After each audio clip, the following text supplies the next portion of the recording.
Hi అండి, welcome to మా కుటుంబ వంటలు. ఈ రోజు రెసిపీ వచ్చేసి మెంతంకూర పప్పు.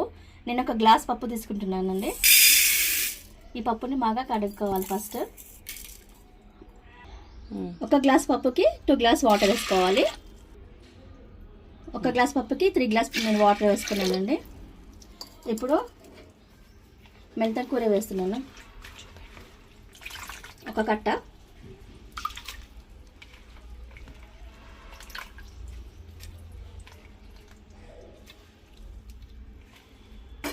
అలాగే టమాటోస్, నేను ఒక 2 టమాటోస్ తీసుకున్నాను, కట్ చేసుకొని పెట్టుకున్నాను. అలాగే 4 పచ్చిమిర్చి, అలాగే ఆనియన్స్, ఒక చిన్న కరివేపాకు,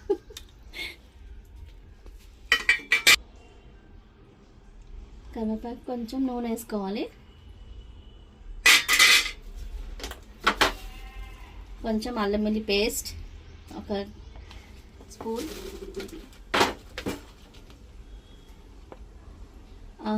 హాఫ్ స్పూన్ పసుపు,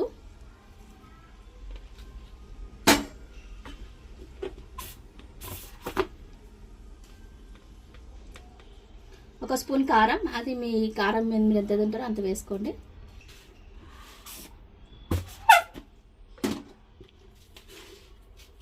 కొంచెం చింతపండు, కొంచెం సాల్ట్. ఇప్పుడు మూత పెట్టేసుకుందాం. ఒక 3 విజిల్స్ వచ్చే వరకు పెట్టుకుందాము. ఇప్పుడు మనం స్టవ్ వెలిగించుకొని కుక్కర్ పెట్టేసుకోవాలి. 3 విజిల్స్.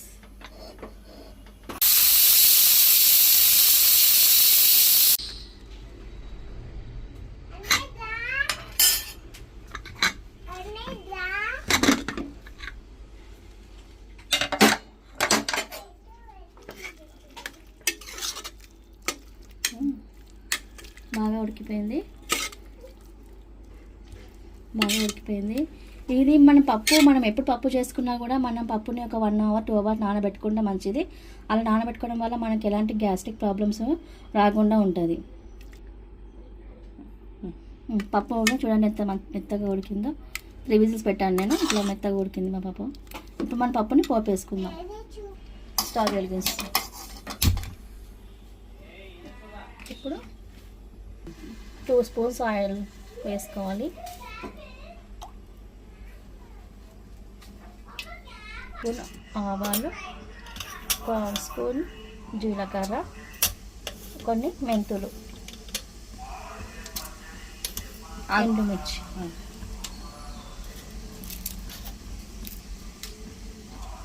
వేసుకున్నాను. మంచిగా వేగాలి.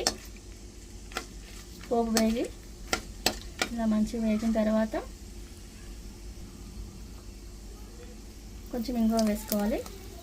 అలాగే ఒక 1/2 టీ స్పూన్ పసుపు,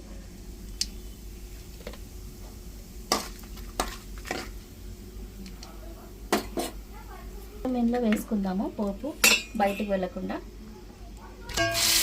ఇలా మూత పెట్టేస్తే ఫ్లేవర్ అనేది దాంట్లో ఉండిపోతుంది. ఇడ్లీ చేసిన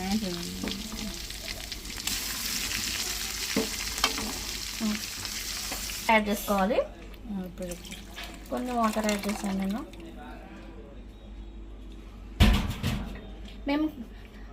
మేము కొంచెం వాటర్ యాడ్ చేస్తాం దీంట్లో. కొంచెం అంటే ఒక 2 మినిట్స్ మళ్ళీ మేము దీనికి బాయిల్ చేస్తాం. కొంతమంది పోపు వేయంగానే అలాగే వేసేసుకుంటారు, కానీ మేము కొంచెం సేపు బాయిల్ చేస్తాం ఇది. ఇప్పుడు మనకి ఏమైనా ఉప్పు కారం తగ్గినా పులుపు తగ్గిన మనం యాడ్ చేసుకోవచ్చు కావాలనుకుంటే, టేస్ట్ చూసి. చూడండి పప్పు బాయిల్ అవుతుంది.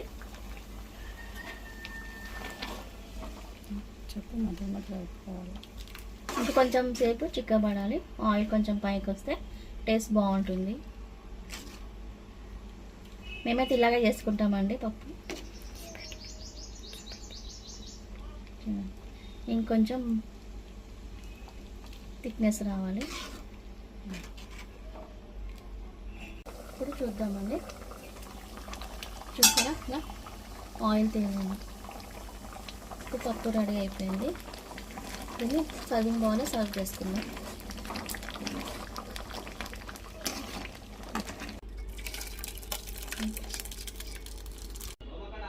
వేడి వేడి మెంతకూర పప్పు రెడీ.